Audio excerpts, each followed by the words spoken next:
আসসালামু আলাইকুম ওরহমতুল্লাহ। ঈদ মুবারক, ঈদ মুবারক, ঈদ মুবারক। আমরা ঈদের একদম দ্বার প্রান্তে চলে এসেছি।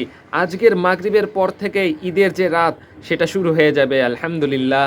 আমরা ঈদের দিন কিভাবে কুরআন সুন্নাহর আলোকে কাটাবো মিজানুর রহমান আজহারী সাহেবের এই বক্তব্যের মাধ্যমে জানতে পারবো। তো চলুন। ঈদ সাঈদ দেখবেন আজকে মাগরিবের সালাতের পর থেকে কিন্তু তাকবীর শুরু হয়ে যাবে। তো ঈদুল ফিতরের তাকবীর হচ্ছে মাগরিবের আজানের পর থেকে। এই যে রাতটা আসছে এটাই মূলত ঈদের রাত। কালকে যে রাত এটা কিন্তু ঈদের পরের দিনের রাত, আরবিতে রাত আগে আসে। তো মাগরিবের পর থেকে আমরা তাকবীর শুরু করব। মাগরিবের পর এশার পর আজকে ফজরের পর ঈদের সালাত পর্যন্ত, দ্যাটস ইট, তাকবীর শেষ। তো সম্মানিত শুধু আসুন আমরা আজকে মাগরিবের সালাতের মধ্য দিয়ে তাকবীর দেওয়া শুরু করি। তো আমাদের বাংলাদেশে তাকবীর দেয়, আমাদের দেশের এখানে তাকবীরের একটু পার্থক্য আপনারা হয়তো দেখেছেন। বাংলাদেশে দুইবার আল্লাহু আকবার, এরপর লা ইলাহা ইল্লাল্লাহ, আবার দুইবার আল্লাহু আকবার, এরপর ওয়ালিল্লাহিল হামদ। এখানে ওরা তিনবার আল্লাহু আকবার বলে। আরব বিশ্ব আমরা দেখেছি একটা স্পেশাল সুরে ওরা পড়ে, ওরা এভাবে পড়ে আল্লাহু আকবার, আল্লাহু আকবার, আল্লাহু আকবার, লা ইলাহা ইল্লাল্লাহ, আল্লাহু আকবার, আল্লাহু আকবার, ওয়ালিল্লাহিল হামদ। আল্লাহ বলেছেন যে ওয়ালি রাব্বিকা ফাকাব্বির, গ্লোরিফাই দ্য অ্যাট্রিবিউটস অফ আল্লাহ, আল্লাহর মহানতের ঘোষণা দাও, তিনি যে সবচেয়ে বড়। তাকবীরের মধ্য দিয়ে মূলত কিন্তু আমরা আল্লাহ যে সবচেয়ে বড় এবং সবচেয়ে পাওয়ারফুল এটার ঘোষণা দেই। আল্লাহু আকবার মানে হচ্ছে আল্লাহ সবচেয়ে বড়, আল্লাহ সবচেয়ে মহান। তো প্রথম কাজ হচ্ছে আমরা তাকবীর দিব ইনশাআল্লাহ। দ্বিতীয় দায়িত্ব হচ্ছে সাদাকাতুল ফিতর। সিয়াম পালনের পরে সাদাকাতুল ফিতর আদায় করতে হয়। বিষ্ণু ইসলাম বলেছেন এটা সিগনিফিকেন্স দুইটা, এক হচ্ছে তুহরাতান লিসাইম, রোজা রাখতে যে অনেক সময় আমরা অন্যায় করে ফেলেছি, মিথ্যা বলেছি, গীবত টিবত হয়তো করে ফেলেছি, এগুলো যাতে মাফ হয়ে যায়। দুই নম্বর সিগনিফিকেন্স হচ্ছে তুআমাতান লিল মাসাকিন, যাতে মিসকিনরাও কিছু খেতে পারে। আমরা কালকে পায়েস খাবো, ফিন্নি খাবো, সেমাই খাবো, কিন্তু যারা সুবিধা বঞ্চিত তারা কিছুই খাবে না। এটা আসলে ঈদের শেয়ারিংটা ওইভাবে হয় না, বরং তারাও যাতে কিছু শেয়ার করতে পারে, খেতে পারে, এজন্য মূলত।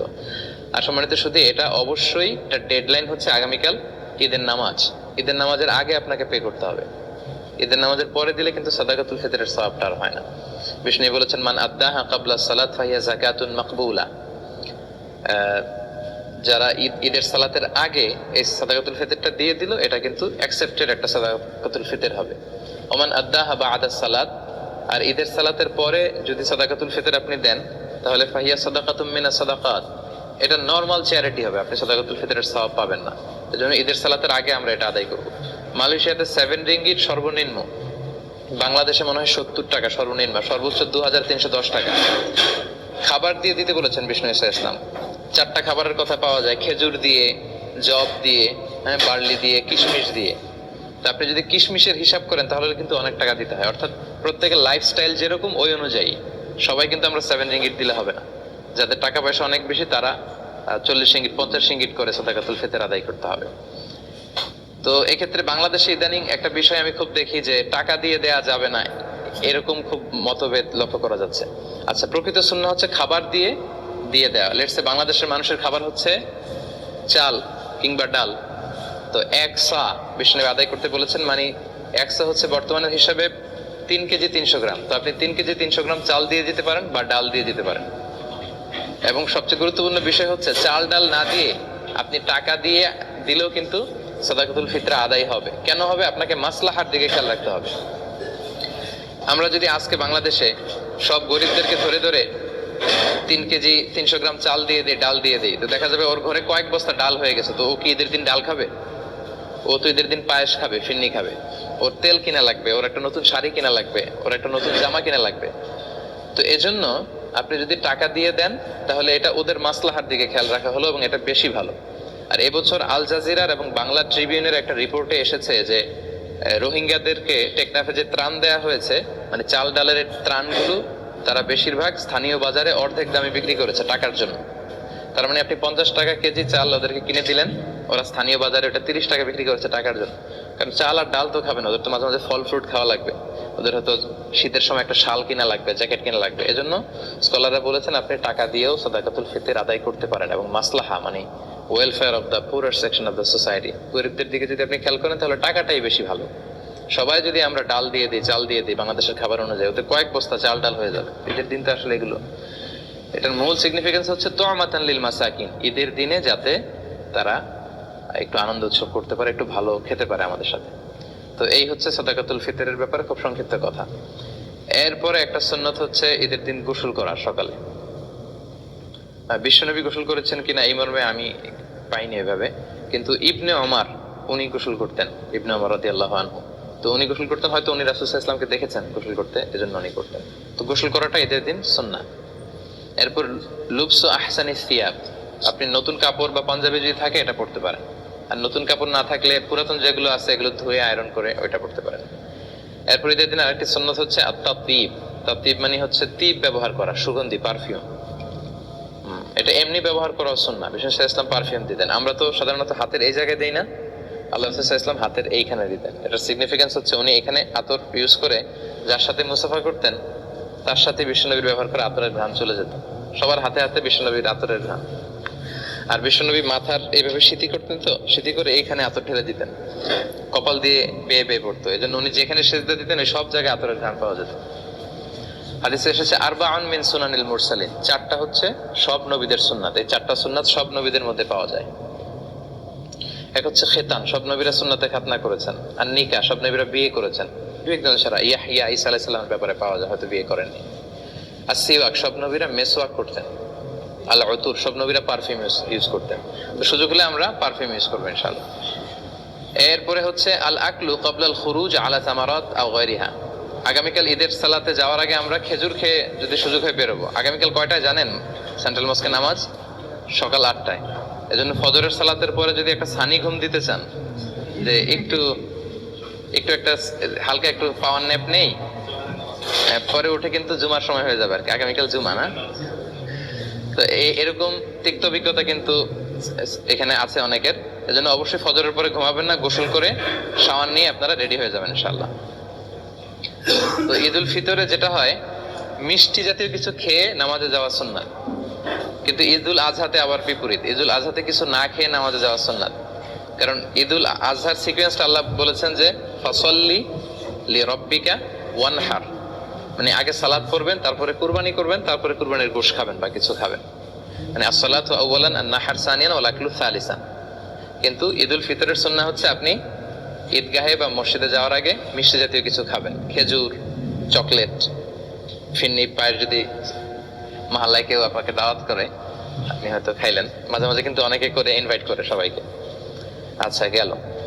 এরপরে একটা সুন্নাত হচ্ছে ঈদের দিনের আয-যাহাব মিন তারিক ওয়াল আউদা মিন তারিকিন আখার, এক রাস্তা দিয়ে ঈদগাহে যাওয়া, আরেক রাস্তা দিয়ে আসা। এটা হচ্ছে ইফ পসিবল, যদি সুযোগ হয়। এটার সিগনিফিকেন্স হচ্ছে হয়তো আপনি এই গলি দিয়ে গেলেন, এই গলি দিয়ে যারা বেরোচ্ছে সবার সাথে দেখা হলো, আবার আরেক গলি দিয়ে আরেক রাস্তা দিয়ে আসলেন, ওইখানকার আত্মীয় স্বজন ফ্রেন্ডসদের সাথে দেখা হলো, মানে অনেক মানুষের সাথে শুভেচ্ছা বিনিময়ের সুযোগটা হলো। ঈদের দিন তো আনন্দের দিন, আনন্দটা বেশি শেয়ার করার সুযোগ হচ্ছে এই কারণে। তো ইউআইতে যেটা দেখা যায়, আমরা বেলাল থেকে বের হয়ে ওই বাস স্টপ বের হয়ে একটা জায়গা দিয়ে সাধারণত আসি। তো এখানেও যদি আপনি এটা মেনটেন করতে পারেন তাহলে সুন্নাতের সওয়াব ইনশাআল্লাহ আপনি পাবেন। এরপর ইস্তিসহাবুন নিসা ওয়াল আতফাল ওয়াস সিবিয়ান হাত্তাল হুইয়াদ, বিষ্ণু ইসলাম বলেছেন ঈদের নামাজে যখন তোমরা যাবে, নারীদেরকে, বাচ্চাদেরকে, ফ্যামিলির সবাইকে নিয়ে যাবে, কাউকে ঘরে রেখে যাবে না। কিন্তু দুর্ভাগ্যজনক হলেও সত্য, আমাদের দেশে এই পরিবেশটা এখনো গড়ে ওঠেনি। জাতীয় ঈদগাহ ময়দান, বাইতুল মোকাররম সহ দুই একটা জায়গায় হয়তো নারীদের ঈদের সালাতের সিকিউরিটির সাথে ব্যবস্থা রাখা হয়, কিন্তু পুরো দেশব্যাপী এটা আমাদের গড়ে ওঠেনি সচেতনতার অভাবে। আমাদের স্কলাররা মনে করেন যে ফিতনা হবে। ঈদের 2-3 দিন আগে শপিং মলগুলোতে হাঁটা যায় না নারীদের কারণে, তারপর রাস্তাঘাটে, তার পয়লা বৈশাখে আমাদের বোনরা ঠিকই সেলিব্রেট করে, বাট ঈদের ক্ষেত্রে কিন্তু ওনাদের বঞ্চিত করা হয়, বলা যে মসজিদে যাওয়া যাবে না, ফিতনা হবে। তো এটার ব্যাপারে সচেতনতা দরকার এবং তাদেরকে একটা সুন্দর সিকিউর প্লেস করে দেওয়া দরকার যাতে করে তারা যেতে পারে। বিশ্বনবী এটাকে এত গুরুত্বপূর্ণ বলেছেন, বিশ্বনবী বলেছেন হাত্তাল হুইয়াদ, মেনস্ট্রুয়েশনাল পিরিয়ড চলছে যে নারীদের মাসিক, তারাও যাবে। কারণ তারা এটা থেকে বঞ্চিত হবে কেন? কারণ এত বড় গ্যাদারিং বছরে হয় 2টা, তখন খতিব সাহেব মুসলমানদের বিভিন্ন ক্রাইসিস, সমস্যা, সম্ভাবনা নিয়ে কথা বলবে, মোটিভেশনাল কথা বলবে, আমাদের মুসলমানদের কি সমস্যা যাচ্ছে, কি ক্রাইসিস আমরা পার করছি, হ্যাঁ, এই বিষয়গুলো নিয়ে বাৎসরিক একটা মোটিভেশনাল কথা ইমাম বলবেন। তো ওটা থেকে যদি আমাদের বোনেরা বঞ্চিত হয় তাহলে উম্মাটিক ডেভেলপমেন্টটা আমরা করবো কিভাবে? তো সবাইকে একসাথে করতে হবে, সবাই এজন্যই বিশ্বনবী বলেছেন যে পিরিয়ড যাদের চলবে ওই নারীরাও আসতে হবে। এক মহিলা সাহাবী বললেন, ইয়া রাসূলুল্লাহ, আমাদের অনেকের হেজাব নেই, জেলবাব নেই, আমরা কিভাবে যাব? আল্লাহ রাসূল বললেন, তোমাদের যেই বোনের 2-3টা জেলবাব আছে তাদের কাছ থেকে বড় করে নিয়ে যাবা, যাদের 3টা আছে অন্যদেরকে ধার দিবা, নামাজের পরে আবার তোমাকে দিবে, তারপরেও আসবে। পিরিয়ড যাদের চলে তারা এসে ইয়াতাজিলনাল মুসাল্লা, যেহেতু পিরিয়ড চলছে ঈদগাহে ঢুকবে না, মসজিদে না ঢুকে মসজিদের বাইরে ওয়েটিং এরিয়াতে ওয়েট করবে, ঈদের আনন্দ তারা শেয়ার করবে। ওয়াশতারিকনা দাওয়াতাল মুসলিমিন, ইমাম সাহেবের দোয়া, মুসলমানদের দোয়াতে শরীক হবে। লেটস সে কালকে ইনশাআল্লাহ সকাল 7টার দিকে দেখা যাবে যে 8-10 হাজার লোক এখানে জড়ো হবে। তো শুধু যদি আমরা আসতাম, আমাদের বোনরা বা ভাবিরা যদি না আসে, তাহলে ঈদটা কেমন যেন মনে হচ্ছে যে পরিপূর্ণ হচ্ছে না।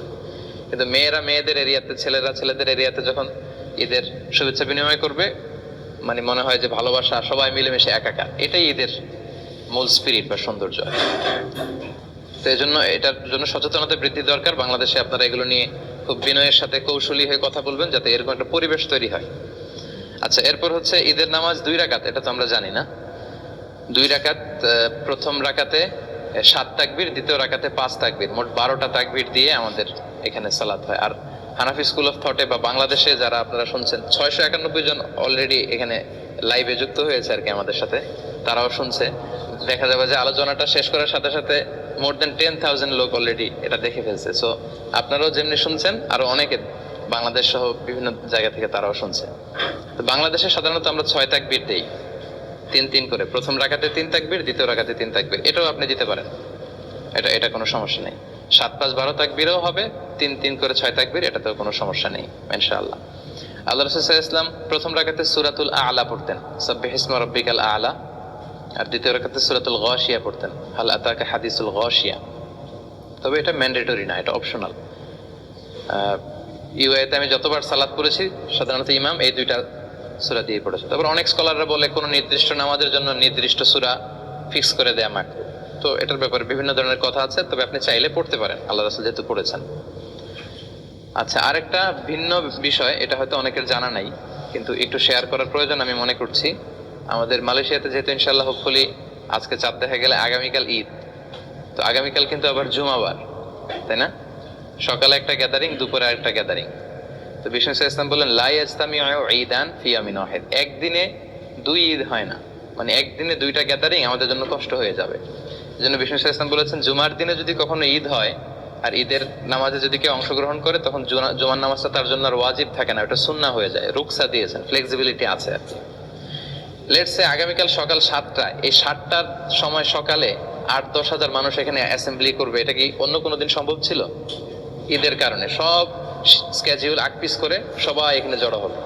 আবার ঠিক দুপুর 12টায় এই 10-15 হাজার লোক আবার একত্রিত হওয়াটা কিন্তু আসলেই অনেকের শিডিউলের সাথে কষ্টকর। এজন্য বিশ্বনবী এখানে ছাড় দিয়েছেন যে ঈদের সালাতে কেউ অংশগ্রহণ করলে ফামান আরাদা ইয়াতি ফালিয়াতি ওমান আরাদা ইয়াতাখাল্লাফ ফালিয়াতাখাল্লাফ। সাহাবারাও যখন ঈদের জুমার দিনে ঈদ পেতেন, তারা ঈদের নামাজের পরে এই ঘোষণাটা দিতেন। তবে জুমার সালাত যেহেতু অনেক গুরুত্বপূর্ণ একটা সালাত, ইবাদত, অনেক ভার্চু আছে এর মধ্যে, তো আমরা ইনশাআল্লাহ শরীক হব। তবে আপনাদের যদি কারো কোনো খুব জরুরি কাজ পড়ে যায়, এই ফ্লেক্সিবিলিটি চাইলে কেউ গ্রহণ করতে পারবেন। এরপর হচ্ছে আল ইস্তিমতা ইলাল খুতবা বা'দা সালাহ, সালাতের পরে খুতবা শোনা। একটা খুতবা হয়, এই খুতবাটা শোনাও জরুরি। আর এই খুতবাগুলোকে আরো কনস্ট্রাকটিভ ওয়েতে, আরো ইফেক্টিভ ওয়েতে করা দরকার। যেটা আমি বলছিলাম যে বছরের the biggest carnival and festival of Muslim উম্মাহ, প্রায় 56টা দেশ একসাথে এইটা সেলিব্রেট করবে। সো আমাদের মুসলমানদের ক্রাইসিস, আমাদের সম্ভাবনা, আমাদের সমস্যা, এই সবগুলো কিন্তু জুমার খুতবায় একজন খাতিব ইনস্ট্রাক্ট করবে তার সারমনে। সো এটাকে এই স্পিরিট থেকে নিয়ে যদি আমরা খুতবাগুলো কাজে লাগাই, তাহলে কিন্তু সচেতনতাও বাড়বে। কারণ এত মানুষের গ্যাদারিং আসলে এত সহজে পাওয়া যায় না। এজন্য আমরা জুমার খুতবা শোনার চেষ্টা করবো ইনশাআল্লাহ। এটা শোনা হচ্ছে সুন্নাহ। আচ্ছা, খুতবার পরে কি হয়? কোলাকুলির পর্ব। আচ্ছা, খুতবার পরে হচ্ছে শুভেচ্ছা বিনিময়। সাহাবারা শুভেচ্ছা বিনিময় করার ক্ষেত্রে ওনারা পড়তেন, তাকাব্বালাল্লাহু মিন্না ওয়া মিনকুম আজমাইন, আল্লাহ আমার থেকে, তোমার থেকে, আমাদের সবার থেকে কবুল করে নিক। কি কবুল করে নিক? এই যে 29টা বা 30টা রোজা যে রাখলাম, ইবাদত করলাম, কিয়ামুল লাইল করলাম, কোরআন খতম করলাম, এই সব ইবাদতগুলো আল্লাহ কবুল করে নিক। সহিহ সুন্নায় এই দোয়াটা পাওয়া যায়, এটা আমরা বলতে পারি। এটা ছাড়াও আমাদের দেশে আমরা যেটা বলি ঈদ মুবারক, এটাও অনেক সুন্দর। আরব বিশ্বে বলে ঈদ সাঈদ। হ্যাঁ, তোমার দিনটা, ঈদটা শুভ হোক, আনন্দময় হোক, এদের মতো অনাবিল সুখ শান্তিতে সারা বছরটা তোমার কাটুক, এগুলো যে আমরা বলি কুল্লা আম ওয়া আনতুম বিখাইর, এটাও বলা যাবে। এক্ষেত্রে ইদানিং অনলাইনে দেখি অনেকেই বলে যে তাকাব্বালাল্লাহু মিন্না ওয়া মিনকুম ছাড়া কিছু বলা যাবে না। না, এত রিজিড হওয়াটা আসলে ঠিক না। খেয়াল রাখবেন, একটা হচ্ছে রিলিজিয়ন আর একটা হচ্ছে কালচার। ধর্ম আর কালচার দুইটাকে গুলিয়ে ফেলা যাবে না। আল ইসলামু লা ইয়ামনাউ আনিল আখযি আন আইয়ি শাইইন জাদিদ মা লাম ইখালিফ রূহাদ-দ্বীন। কোন দেশের তাদের ব্যক্তিগত কালচারে যদি কোনো ভালো জিনিস থাকে, ইসলাম সেটাকে উঠিয়ে দেয় না, ওইটাকে এপ্রিসিয়েট করে। সো আমাদের বাঙালি মুসলমানদের কিছু আলাদা কালচার থাকতে পারে, যেটা হয়তো চায়নার উইগুর মুসলিমদের সাথে মিলবে না। চায়নার মুসলিমদের সাথে হয়তো মালয় মুসলিমদের অনেক ব্যক্তিগত কালচার থাকতে পারে, দেশীয়, এটা হয়তো মিলবে না। ইউরোপের মুসলমানদের হয়তো তাদের লোকালিটিতে কিছু কালচার থাকতে পারে, এটা হয়তো আমাদের সাথে যাবে না। এই সবগুলো কালচার যদি ইসলামের সাথে কন্ট্রাডিক্ট না করে, আমরা এগুলো নিতে পারি। আমাদের বাংলাদেশে ঈদ মুবারক বললে আমরা যে ভালোবাসাটা আসে, অন্য কোনো শব্দ দিয়ে আমরা এটা বলতে পারবো না। মানে ঈদ আসবে, ঈদ মুবারক বলবো না, এটা অসম্ভব। সো ঈদ মুবারক, ঈদ সাঈদ, এই জাতীয় যে কোনো সুন্দর সুন্দর শুভেচ্ছা বানিয়ে আপনি শেয়ার করতে পারেন, এতে কোনো সমস্যা নেই ইনশাআল্লাহ।